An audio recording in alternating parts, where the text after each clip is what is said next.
Maybe if I were stronger, I would have. Look, I've seen the tweet about tapes. Lordy, I hope there are tapes. Oh, Lordy. Judge Jeanine Pirro is here. So is there any penalty for being weak? Well, you know what I think is so amazing about this is that Jim Comey comes across as someone who is so wily and so calculating. He's a predator. He makes the decision that the president is going to lie to him before he even has his first meeting. And so he decides that he's going to start recording or memorizing what was said in their conversations. And then he gets to the point where he says, you know what, I'm going to leak this stuff now. Why is he so comfortable leaking? What is it about his history, his background as a prosecutor? And what I would want to know is he the leaker? Is he the guy who was so comfortable? And the answer to why he didn't leak it himself about the seagulls on the beach and my wife was hogwash. Yeah. It was a distraction. And you know what? He did the same thing just now with the senator. What he said basically was, Lordy, I hope there are tapes. Well, that doesn't answer the question as to why someone else was asked. Does it matter who he leaked it to? Because Daniel Richmond isn't just a buddy. I've been talking about this. This guy is a liberal guy. Look, he worked with him in the United States. He worked with him in the U.S. Attorney's office. He was the appellate attorney there. You develop a very close relationship, I know from being DA, with my appellate people, okay? You talk to them about serious issues. But the fact that he was so comfortable that he did this to a liberal professor, and it's linked to the... It tells me that this isn't the first time that the guy's leaked. It tells me he's a predator. He was looking to take Donald down, or the president down, excuse me, and what he wanted to do was preserve himself. He is an operator. He is part of the Washington elite. Well, I tell you what, it's interesting, though. Why didn't he leak out, if he did do a bunch of leaking, and some people are saying that, why didn't he leak out the Loretta Lynch stuff last year, where she told him, you know, when he's talking about the criminal investigation into Hillary Clinton, she goes, don't call it an investigation. We'll call it a matter of fact. She was influencing the campaign and the election. I am outraged because this is where the investigations need to go. This is where Senate intel needs to focus right now. Loretta Lynch, we know, improperly met with Bill Clinton, the spouse of a target of an active criminal investigation. Right. She never admitted that she did it until she was caught. She uses the language of the Clinton campaign, and then she doesn't really do anything other than to promote the theory that nothing is going on here. We still don't know what that memo is, and it can only be told by people behind closed doors that he may have read. Now, what I think is underreported is the fact that he said, if I get this out to the New York Times, my hope is to get my side of the story out and launch a special counsel. Really? Yeah. Now, all of a sudden, a guy that's not going to be investigated, you're determined to get a special counsel? Is this about revenge? It's clearly about revenge. This is a setup. This is a predator who is setting up the president, as opposed to saying, you know, Mr. President, I know you're new to government, and I know that this isn't something you're comfortable with, but, you know, we're really not supposed to be talking about this kind of thing. He could have helped him in a very simple way. He refused to do it. He froze. He was so shocked that Mike Flynn's name was brought up. Jim Comey is not afraid of anyone. Not Captain Courage. Yeah, well, you know what? I love the way he nuanced that one himself. I've got a feeling you got plenty to talk about this weekend. We'll be watching. Wait until my open this weekend. All right. With the country on the verge of a constitutional crisis and a level of hysteria not witnessed since Watergate, the greatest political hoax since Eve convinced Adam to eat that apple is being spun by Jim Comey in a conspiracy worthy of a Greek tragedy. And like all Greek tragedies, there's no good ending. He arrives all indignant before a Senate Intelligence Committee, calling the President of the United States a liar, saying he's the victim. He's been defamed. The President said the FBI was poorly run. Imagine. Were your feelings hurt, Jim? As if we didn't already know the FBI was in disarray after your repeated debacles with Hillary Clinton in the run-up to the presidential election. Poor Jim. You sound like a 2-year-old. Grow up. On second thought, don't. You're tall enough. But what do we know? Jim Comey doesn't much like Donald Trump, actually admitting he felt slightly nauseous that he might be responsible for Trump's win. He does something he's never done with other presidents, including that font of veracity, Barack Obama. He decides Donald Trump might lie to him, so he calculates to document every alleged word of their encounter, take it with him, and then leak it to the press. The only problem, the record is a federal record, and removing it, a clear violation of the Federal Records Act. Some foresight, though, huh? Thinking the president will lie to him. Comey's crystal ball at work. So he gives it to a friend to leak to the New York Times in order to get a special counsel to investigate the president. Curious. While he was head of the FBI, Trump was not under investigation. But once he's fired, humiliated, and an ex-employee, Comey decides Trump needs to be investigated. Jim, you had the power as the nation's chief law enforcement officer to investigate him, and you didn't. And now, a disgruntled ex-employee, you leak presidential conversations. Why? Your excuse? Once Donald Trump tweeted, "You better hope there are no tapes of your conversations," you say you had no choice but to defend yourself. Defend yourself? Your crystal ball must have been on overdrive, because what you defensively leaked in response to Trump tweet was published in the New York Times before Trump even tweeted. You were under oath, Jim. Are you sure you told the truth? So why not leak to the New York Times yourself? I worried it would be like feeding seagulls at the beach if it was I who gave it to the media. So I asked my friend, make sure this gets out. Really? Weren't you worried, though, that some reporter might out you? And, Jim, I'm having a real hard time believing this was your virgin attempt at leaking. Who even thinks like that, especially someone who is supposed to be the paradigm of virtue and ethics that you hold yourself out to be? And your hogwash about that shining city on a hill. You're the director of the FBI, acting like J. Edgar Hoover, surreptitiously leaking negative information about the president. Doesn't that send a message to the FBI that, hey, it's okay now to leak?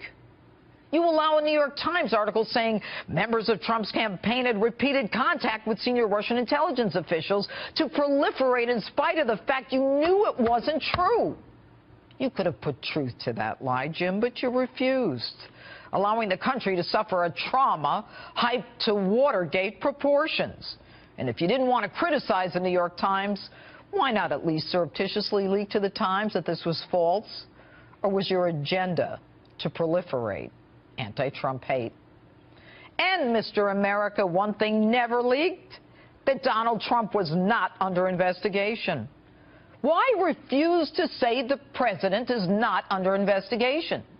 You say because maybe one day he will be? That's your response? Maybe one day Martians will take a seat on the United States Supreme Court. Could it be, Jim, that being a team player is not in your DNA, that only center stage will do for you? And you're pretty damn wily when asked if an FBI agent has a duty to report a crime? That's a good question. I don't know that there's a legal duty to report it. They certainly have a cultural, ethical duty to report it. Are you kidding? Are you the same guy who lectured the country on a federal statute regarding Hillary Clinton? And now you're not sure about an issue central to your testimony? Like when you and your pal, now special counsel Mueller, had a showdown described as, quote, the single most extraordinary moment of the tumultuous Bush years? And obstruction of justice by the president? You and I both know, Jim, that if you believe that and don't report it, you're guilty of a felony. I don't think it's for me to say whether the conversation I had with the president was an effort to obstruct. I took it as a very disturbing thing. Not for you to say. Are you schizo? Are you the same guy who held a press conference to do what has never been done in the history of this country and announced to the world that no reasonable prosecutor would indict Hillary? By the way, Mr. America, how is it that you always seem to find yourself in the middle of a national crisis? Like that time you called in the FBI to rush you to John Ashcroft's hospital room to stop President Bush and save the nation. Jim, do you have illusions of grandeur? You spend a lot of time talking about your emotions. It makes me mildly nauseous, so that gave me a queasy feeling. That's why I was so uneasy. I was so stunned. They were as shocked and troubled by it as I was. I was honestly concerned that he might lie. They confused me. It caused a whole lot of personal pain for me. Was the job too much for you, Jim? Or was it straight politics? Why not just say, you know, Mr. President, I know you don't know the ways of Washington, but are you directing me to end an investigation? That way, no surreptitious leaking. The country wouldn't have to go through the trauma that's so much a part of your own personal drama. You might even have said, this is wrong, I can't do this. Like that time when Loretta Lynch asked you to lie to the country and not say Hillary was under investigation and instead use a parallel language the Clintons did.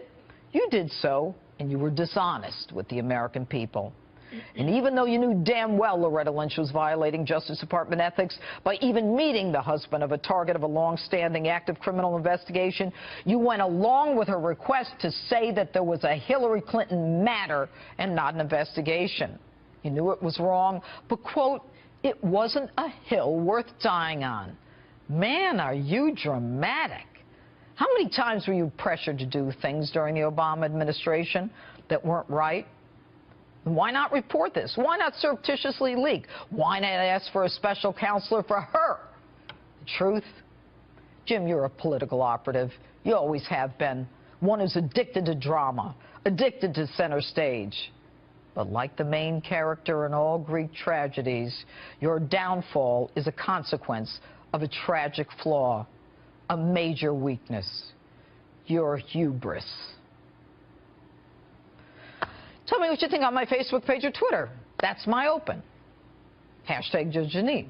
He's disgruntled. It's crime now. Look, there are real questions, as you pointed out, about Comey, what he did, what he said, what he thought. There are real questions about not what the impact on the election was, but was there collusion? We don't know. It's still an open question. If I can finish, and there is a real larger issue, Jeanine, of what the impact on the president's agenda will be. And if there is a sideshow, as David was saying before, and this continues as I believe it will be, the net losers will be the Republicans. The Democrats don't have an agenda. The only agenda is resist. And this helps resist. What is their agenda? Republicans just this week in the House repealed Dodd-Frank. The president talked about infrastructure. Kellyanne mentioned a number of things at the top. Oh, they don't have an agenda, but their agenda is to destroy Donald Trump. If Republicans continue to do things to make people economically and personally secure, and this election is about that message, we have a big day in 2018. Okay, but see, here's the problem.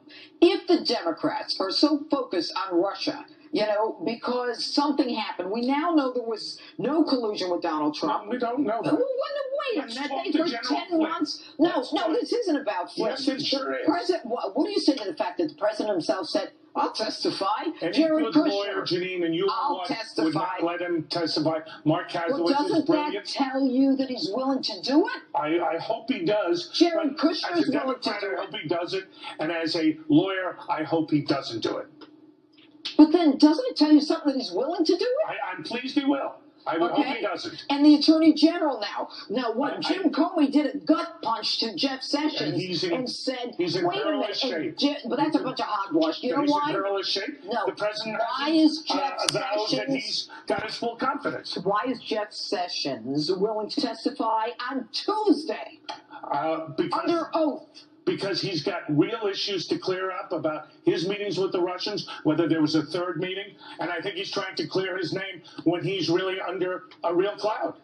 Why are these guys willing to testify if they're so bad? They have nothing to hide. They're willing to testify. Well, we'll see. We need to get back to the agenda of the American people, which is keeping them economically and personally secure. But David, real fast, doesn't it really aggravate you that we wasted all this time? We allowed the New York Times story to proliferate for months and months that there was conversations between Russian intelligence and the team when Comey knew it was a lie and he did nothing. That paradigm of honesty.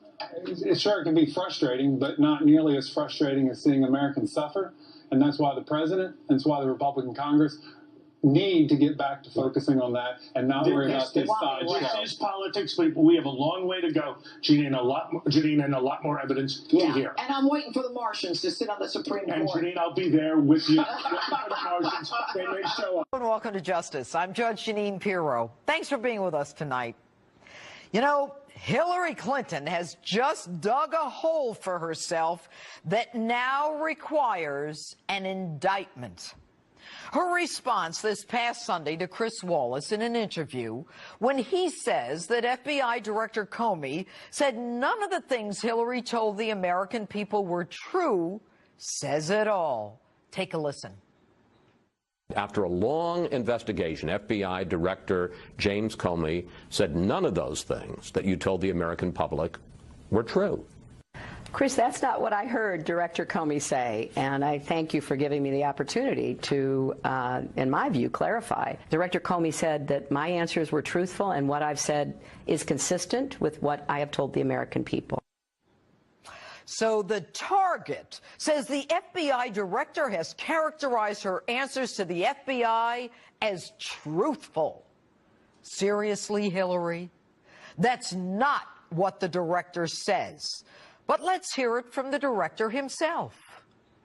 Secretary Clinton said there was nothing marked classified on her emails either sent or received. Was that true? That's not true. Secretary Clinton said I did not email any classified material to anyone on my email. There is no classified material. Was that true? There was classified material emailed. Secretary Clinton said she used just one device. Was that true? She used multiple devices during the 4 years of her term as Secretary of State. Secretary Clinton said all work-related emails were returned to the State Department. Was that true? No, we found work-related emails, thousands, that were not returned. Secretary Clinton said neither she nor anyone else deleted work-related emails from her personal account. Was that true? That's a harder one to answer. There's no doubt that there were work-related emails that were removed electronically from the email system. Secretary Clinton said her lawyers read every one of the emails and were overly inclusive. Did her lawyers read the email content individually? No.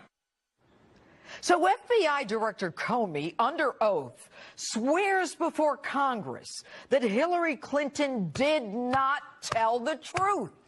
Hillary Clinton lied, not once, not twice, but more than 10 times. So when the Washington Post, known for its liberal leanings, gives Hillary Clinton 4 Pinocchios and PolitiFact